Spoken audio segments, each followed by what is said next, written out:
Hello friends, welcome to my YouTube channel. Today we will discuss about cognitive learning.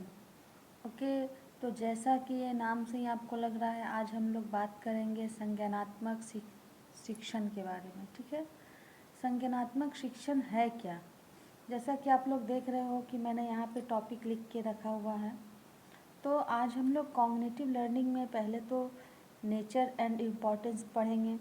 Number 2 method of effective learning करेंगे। Number 3 important factors influencing learning, मतलब कौन कौन से important factors है जो learning में शामिल हो रहे हैं। Number 4 is psychological factors. ये सब फैक्टर्स में कौन कौन से इम्पोर्टेंट फैक्टर्स है, ये फैक्टर्स है। The first is psychological factors, number 5 is social factors, then others important factors, learning factors, learning process, learning curve and its utility। ठीक है, इसमें हम लोग कर्व की जानकारी की चर्चा करेंगे, जो कि किस तरह से जो है शिक्षण वक्र हमारा ऊपर की ओर जाता है और किस तरह से ये आपको शो करेगा। तो इसके लिए मैं एक अलग वीडियो फिर से बनाऊंगी दोस्तों, लेकिन पहले मैं आपको बता दूं कि अगर आपको मेरा वीडियो अगर पसंद आए तो प्लीज़ इसे लाइक और सब्सक्राइब ज़रूर करें, ताकि मेरे आने वाले और से वीडियो आपको अपडेट होते रहें। मैं ऐसे ही अनेक वीडियो पे बात करूंगी, जैसे कि आज का टॉपिक हमारा है कॉग्निटिव शिक्षण, मतलब कॉग्निटिव लर्निंग बोल सकते हैं हम लोग। ठीक है, तो चलिए दोस्तों स्टार्ट करते हैं हमारा आज का टॉपिक। देखिए मैंने यहाँ पे सारा मटेरियल्स जुगाड़ करके रखा हुआ है। ठीक है, पहले तो देखिए हम लोगों का जो है डेफिनेशंस है वो किसके अकॉर्डिंग है, अकॉर्डिंग टू चैपलिन 1975। तो देखिए यहाँ पे हमारा जो है अकॉर्डिंग टू चैपलिन 1975, चैपलिन ने कॉग्निटिव लर्निंग को किस तरह से डिफ़ाइन किया है मैं आपको यहाँ पे दिखा रही हूँ।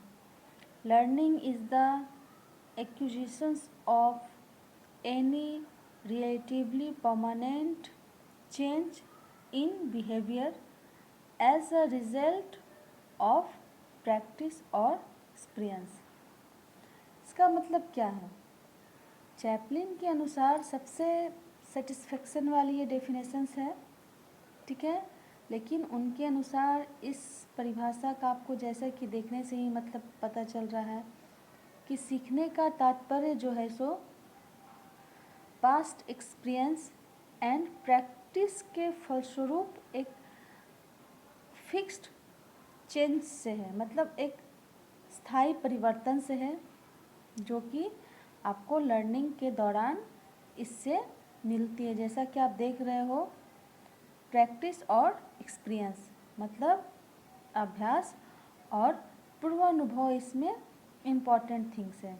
ठीक है, उसी तरह हमारा नेक्स्ट डेफिनेशन है जो है मॉर्गन एंड किंग के अकॉर्डिंग 1971। आप लोग दोस्तों ये ईयर ज़रूर लिखोगे, क्योंकि ये बहुत ही इम्पॉर्टेंट चीज़ है। Learning is a general term referring to a relatively permanent change in behaviour that is the result of past experience और प्रैक्टिस।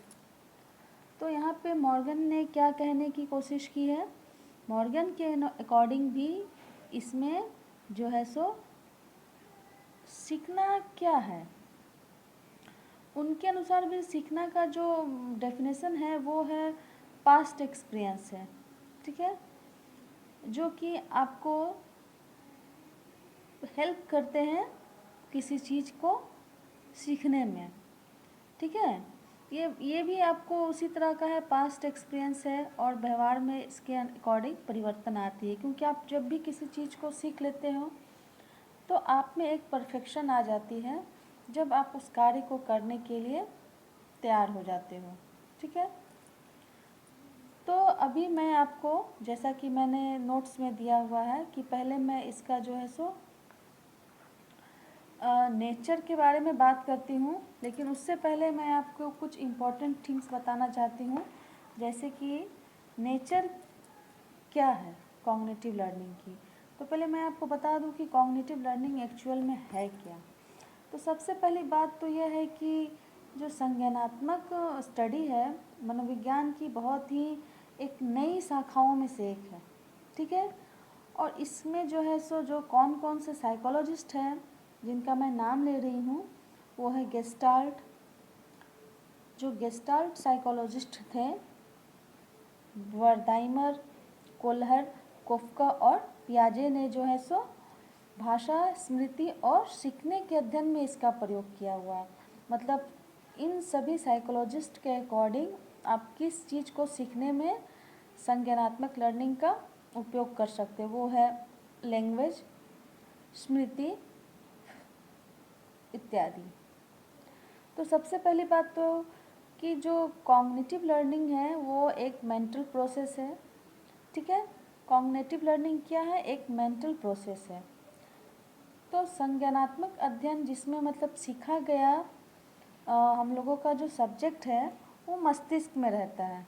सीखा हुआ सब्जेक्ट हम लोगों का किस जगह पे रहता है? वो मस्तिष्क में जमा हो जाता है। साथ ही साथ वो मानव मस्तिष्क में उसमें अपनी आवश्यकता के अनुसार बातें जोड़ता और घटाता बढ़ाता है, ठीक है। यहाँ हम कह सकते हैं कि मस्तिष्क कंप्यूटर पर चलने वाले सॉफ्टवेयर की तरह काम करता है, ठीक है। तो सीखना क्या है? एक होल प्रोसेस है। ये बहुत इम्पॉर्टेंट वाली चीज़ है कि सीखना, learning is a whole process.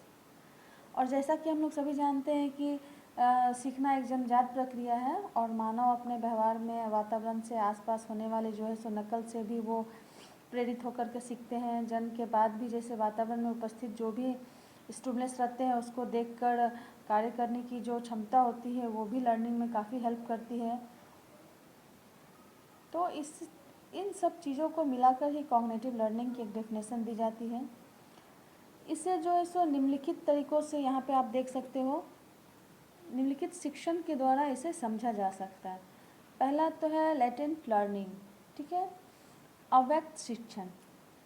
इसका मतलब क्या है? इसका मतलब तो पहला है कि छुपा हुआ, ठीक है। कुछ व्यवहार प्राणी में नज़र नहीं आते हैं और कुछ प्राणी में व्यवहार नज़र आते हैं, लेकिन जैसे ही कुछ सिचुएशन आते हैं उनके छुपे हुए व्यवहार भी वापस आते हैं। तो उस सिचुएशन के अकॉर्डिंग जो बिहेवियर आते हैं उनमें कोई रेनफोर्समेंट की ज़रूरत नहीं होती है, ठीक है।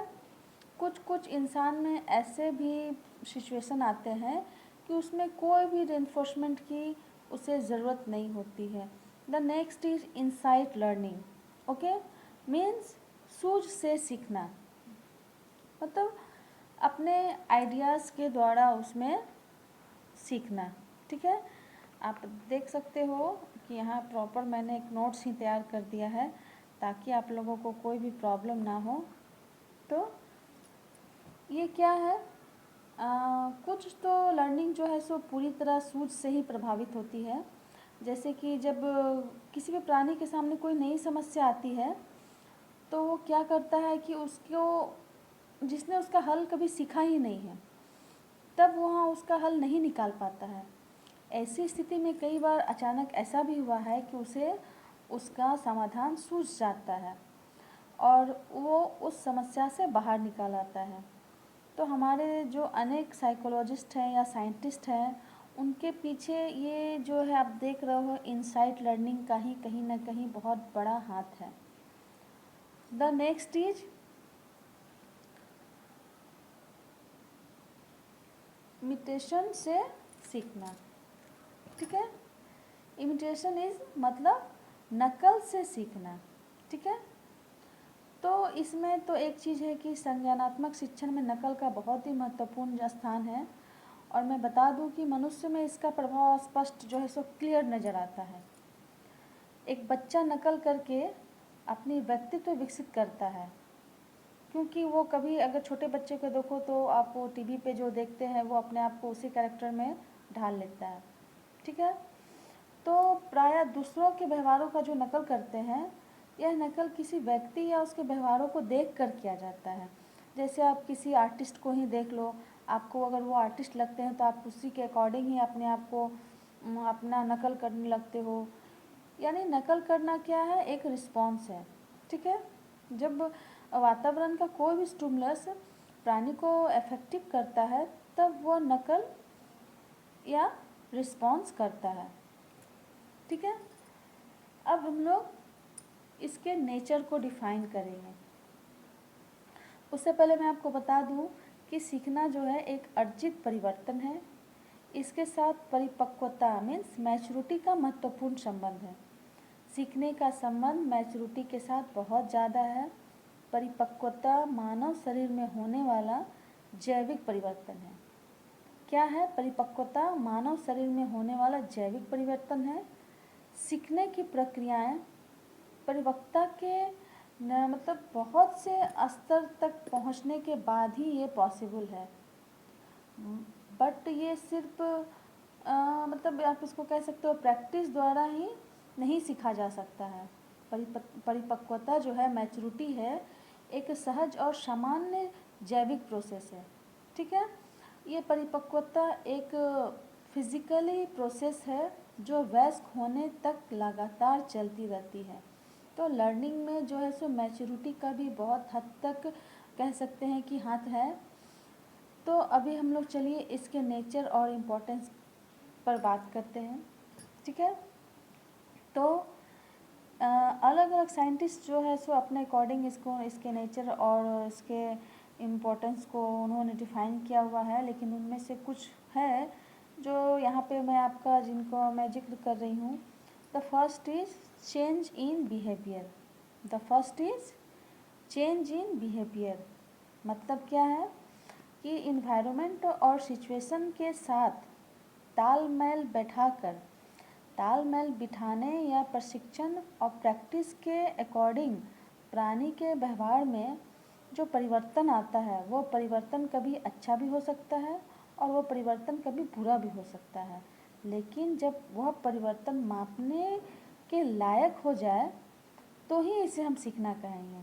कहने का तात्पर्य यह है कि किसी भी प्रैक्टिस और रिहर्सल के बाद प्राणी में एक चेंजेस आता है। जो वो चेंजेस आप देख सकते हो कि परफॉर्मेंस के अकॉर्डिंग मिल सकते हैं। तो आप कभी कभी इसमें सक्सेस भी हो सकते हो और सक्सेस नहीं भी हो सकते हो। तो इस सक्सेस को अगर आप उसमें सक्सेस हो गए हो तो इस चेंजेस को मापा भी जा सकता है। तो इस जब मापने के लायक ये चेंज हो जाता है तब इसे हम लोग चेंज इन बिहेवियर कहते हैं। ठीक है, the next is effect of practice and experience मतलब अभ्यास और अनुभव का प्रभाव। तो प्रशिक्षण मैं आपको बता दूं कि जो प्रशिक्षण है वो रिहर्सल या प्रैक्टिस के कारण ही सीखने की प्रक्रिया होती है। क्योंकि जो कोई किसी भी चीज़ को हम लोग बिना सीखे या प्रैक्टिस किए बिना उसमें प्रशिक्षित नहीं हो सकते हैं। जैसे आपको मैं बता दूं कि जब हम लोग कार चलाना लगातार संभव प्रयास करते हैं तो इसी तरह जब हम लोग उसमें प्रशिक्षित हो जाते हैं तो हम लोगों को कार चलाना आ जाता है। इसी तरह आग से जब हम लोगों को जलने का मतलब डर सिखाता है, अनुभव से सीखते हैं हम लोग। कैसे सीखते हैं कि कभी ना कभी तो कोई इंसान आग से जला है और उसी डर से उसे आग से जलने का अनुभव होता है। मतलब ये जलना भी एक सीख है।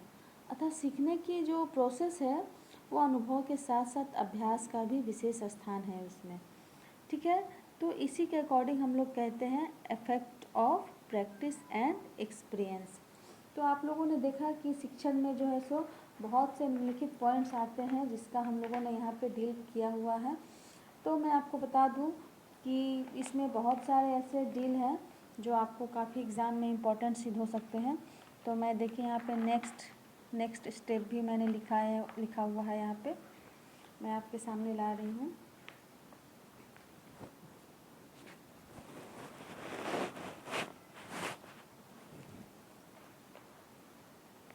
सॉरी, ये वीडियो मैं थोड़ा रात में बना रही हूँ इसलिए आप लोगों को थोड़ा प्रॉब्लम हो सकती है। तो अभी हम लोग इसके बारे में क्या पढ़ेंगे, ये जो है so sorry the second is relatively permanent change. मतलब रिलेटिवली परमानेंट चेंज का मतलब क्या है, ये इसका मतलब